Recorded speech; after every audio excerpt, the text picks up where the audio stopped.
Hi, I'm Dr. Deb, and I'm the Department Chair and Instructor for Learning Strategies here at VC. In today's video, I'm explaining interleaving and how it can help you improve your learning and studying.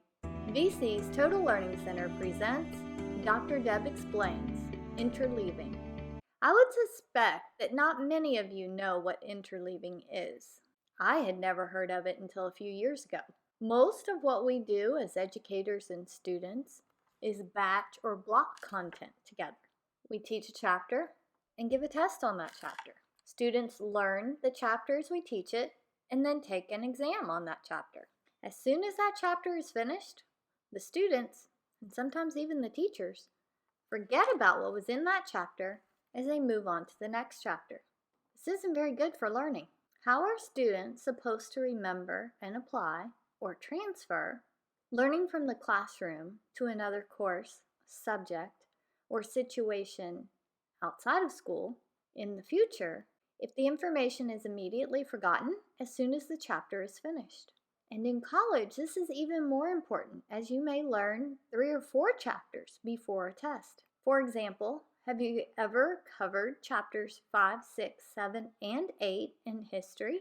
And when the teacher provides a review sheet before the exam, you don't even remember seeing or hearing those terms before? It's probably because as soon as chapter 5 was finished and the instructor moved on to chapter 6, you completely forgot the content that was in chapter 5.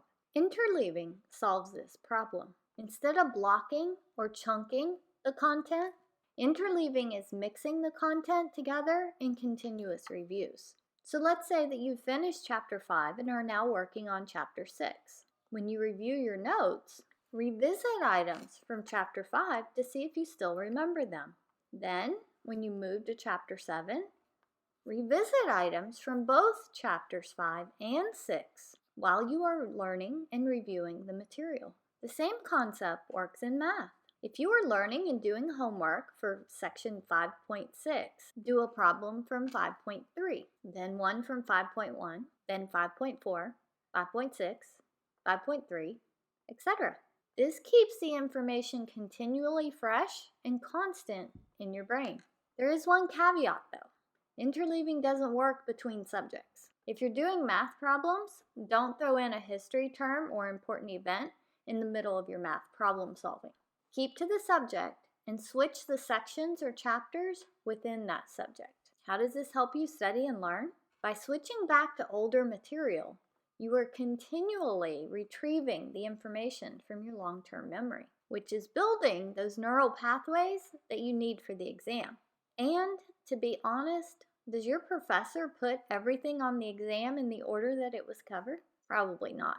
So mixing up the content from the chapters as you learn, rehearse, and retrieve the information is also helping you prepare for the mixed up content on the exam as well. Leave a comment below and tell me what you think about this concept and how it can help you learn.